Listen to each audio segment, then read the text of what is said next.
Hello, I'm Ace from Goblin-Inc. People think Pulverize is the best endgame build for druids, but they are so wrong. It's not even comparable to this build. A day after I've reached level 100 and I'm already clearing level 78 Nightmare dungeons without best in slot gear, and probably I have pushed further when this video is out. This build is just tankier, does more damage, moves faster, heals more, and is way better in single target than Pulverize. Look at how we shred this boss in a level 76 Nightmare dungeon. It's virtually perfect, with no weaknesses, so let's talk about some of the fine features we have to offer, so that you can consider maybe switching to our side. Even better than Pulverize builds, we have virtually 100% uptime on Unstoppable thanks to Grizzly Rage, resetting before and better with Tornadoes than with Pulverize. To obtain this kind of uptime, it's very important to use Offense and Necklace with cooldown reduction. I have two of them here. Combine that with the Druid boon Calm Before the Storm and Calamity. We can reset and increase the cooldown of our ultimate, and we should be having Grizzly Rage always refreshing on big pulls. At worst, it will be down few seconds. Of course, we'll also be using the classic combo Earth and Might plus Aspect of the Rampaging Werbeast to gain 100% crit chance and stack 1000% crit damage. Tornadoes work amazingly well to stack Rampaging Werbeast buff, but one of the coolest thing is having almost infinite healing thanks to the boon Masochist that heals for every crit. This has saved me from death so many times, as my tornadoes keep healing me even when I'm not casting, because they keep critting. Mana is also not an issue, as Direwolf Aspect on Necklace can reduce mana cost by up to 75% and give 38% move speed, fast as fuck boy. The best part of the build, the piece of resistance if you want, is how optimized damage reduction we were able to pull out.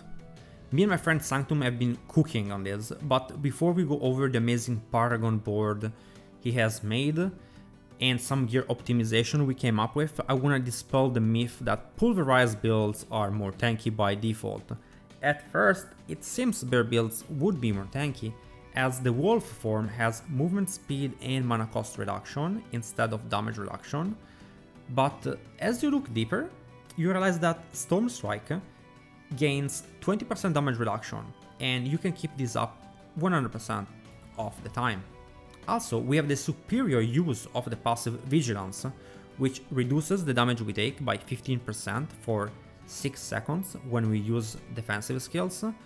All you have to do is rotate between Blood Owl and Cyclone Armor, and you'll see me doing that in the video. Pulverized builds wouldn't be able to do that, as they have no great options to keep 100% uptime of defensive skills. But my favorite part of the build is how cheeky the Paragon board is. We are using 6 Paragon boards, and we are able to fit all the best legendary nodes for damage, like Heightened Malice, Ancestral Guidance, and also Thunderstruck.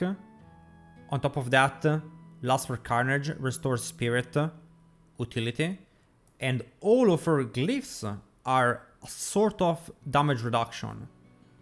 My favorite thing is how we utilize Earth and Sky, which buffs magical nodes by 130% in this case, to gain extra damage reduction from Vulnerable, and we take multiple of those nodes.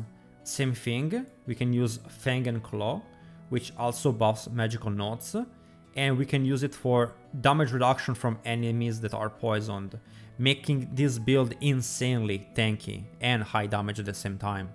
Okay, let's talk about what gear is good for this build.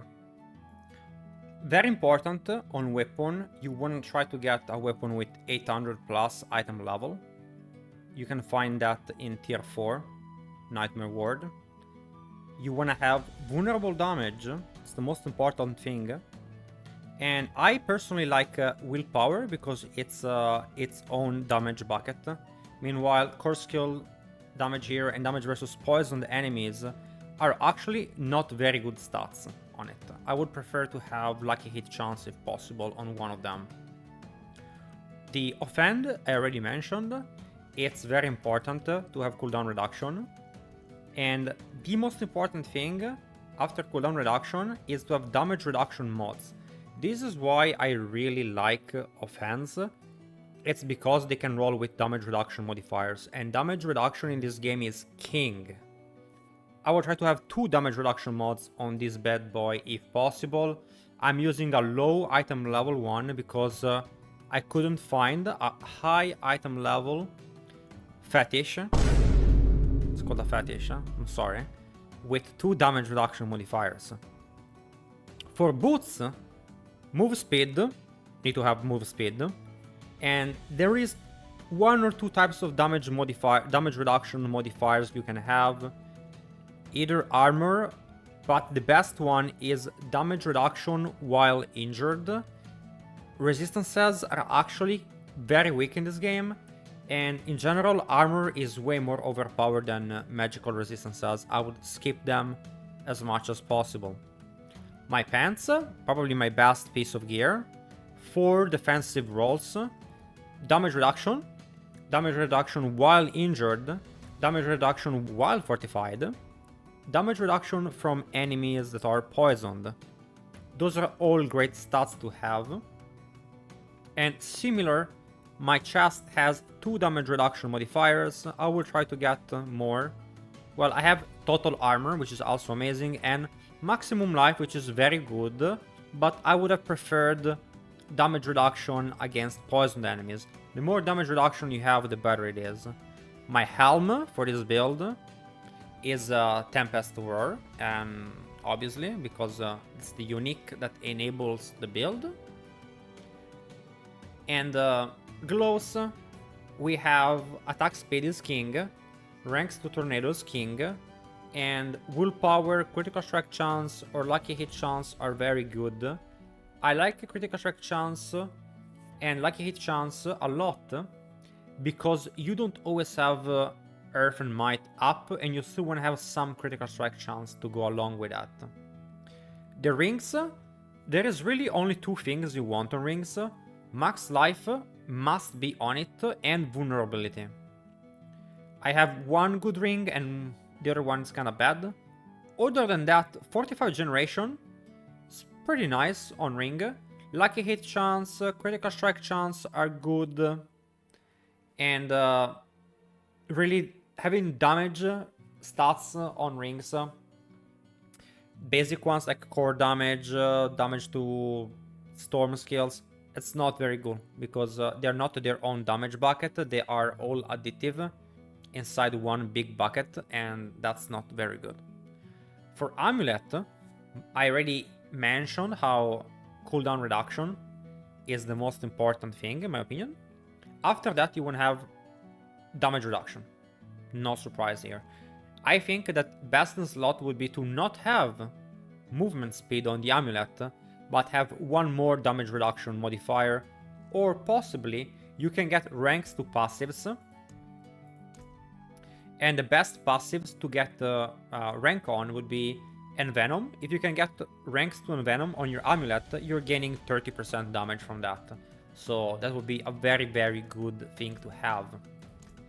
In terms of aspects, very important, you need to run Tempest Roar, of course. On the chest, you need to run damage reduction while shapeshifting into a werewolf. On pants, you must run Disobedience. Best aspect in the game, gives you armor. Armor is OP, must have that. On top of that, damage reduction while fortified, gems on all my items, and armor on my gems for jewelry. For gloves, classic, your core skills deal up to X damage. Based on the amount of fortify you have, you fortify in this build like a madman. So, very good. damage modifier.